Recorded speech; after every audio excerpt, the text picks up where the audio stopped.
Hello, my name is Diego Lizarazo, and this is the third video on this tutorial series with Construct 2. In the first two, we saw how to create some sprites and add basic behavior to them. In this one, we're going to continue and create a more complex game on top of what we have. Thank you. In the last video, we already added these two elements that are the platform and the player, and we added some behaviors to each one of them. So at this point we have an interesting game. It already adds some expected behaviors, something that we want, but we have a little bit of a problem, is that we have these 5, or in this case 6 platforms, and after they get out of the screen we do not have many more things, and we could keep creating. That is just like pressing Ctrl and dragging. Could keep creating some more platforms, but quite likely we cannot create as many platforms as the player wants. So that's when we're going to introduce the events that are the logic of the game. So we have been working in this tab, that is the layout, but now we are going to move to this one, the event sheet that is added by default. Originally it's going to be empty. We just have to click here, add event, and we're going to see this list of elements. These two we added ourselves. These are the sprites that we are using in our screen. This third one is the system, and basically is used to ask questions to whatever system we are running our game. It could be the computer, the phone, the web. In this case, what we're going to do is to create new platforms every second, let's say. Every second we're going to create a new platform. So the events have two parts. One is the condition, the if or the when, and then we are going to have the actions. So let's start with the condition. So I'm going to say add event, select system, and you have this list. Like everything on Construct 2, it gives you a list of possible things. So in this case, I know that it's called every. So you can see that you can do some searches here to make it simpler.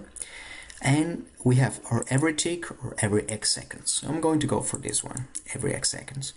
And it tells you like this is going to be executed every 1 or 3 or 4 or whatever seconds you introduce here. So I'm just going to leave it at 1. So you can see here that this event is beginning to take shape. We have the left side, that is the when, the condition, and now we have to add the action.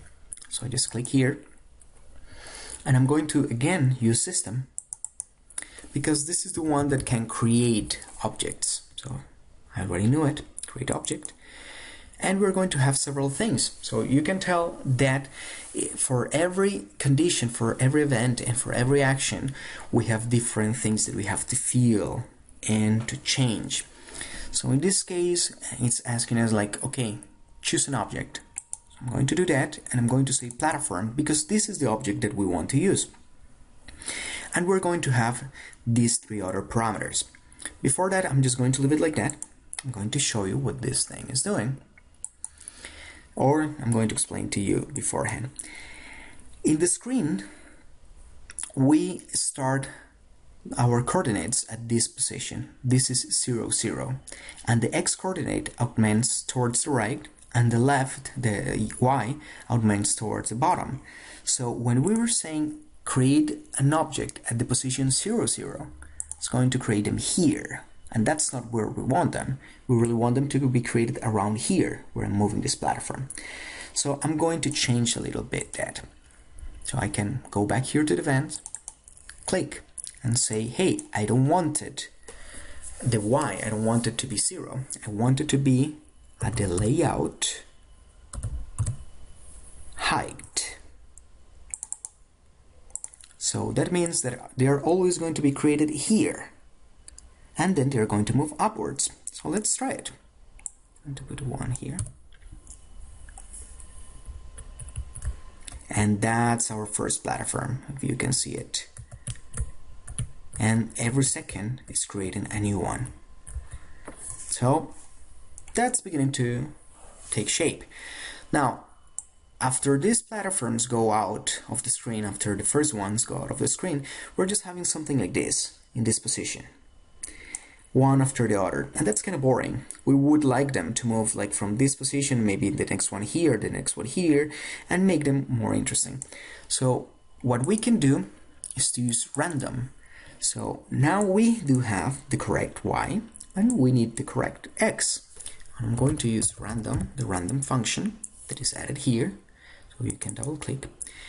And if you try to save right away, it's going to say, hey, this is a function. We need to pass some parameters. So I'm going to open parentheses. I'm going to say 0, comma, layout width. That is here. And I close. If I try to save it here again, it's going to say, hey, you have a syntax error. You open parentheses here. You have to close it. So I'm going to close it. Say done. So at this point, what I'm expecting is to have platforms at the bottom of the screen, but at a random position in between this point and this point. So in the screen. Let's try that. So that's the first one, the second, and you begin to have more. So you can see that it's a little complicated to play because they could be too far apart. So I'm going to show you a little trick here. We go back to the events, and we're saying like, hey, we want different platforms, different positions, but we can create more than one. So to copy this action, well, I could add it manually here, but I'm a little lazier, so I'm just going to say Ctrl+C, Ctrl+B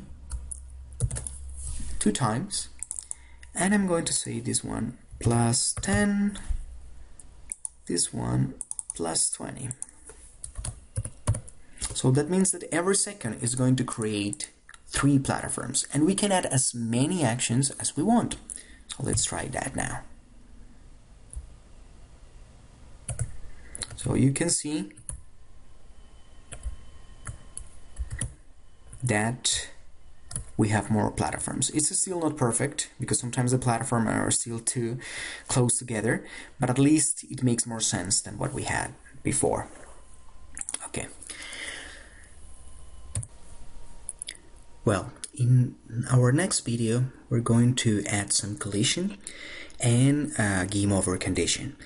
So please stay tuned, comment below and let me know what you think about this video, and let me know if you're doing something with this game. Thank you.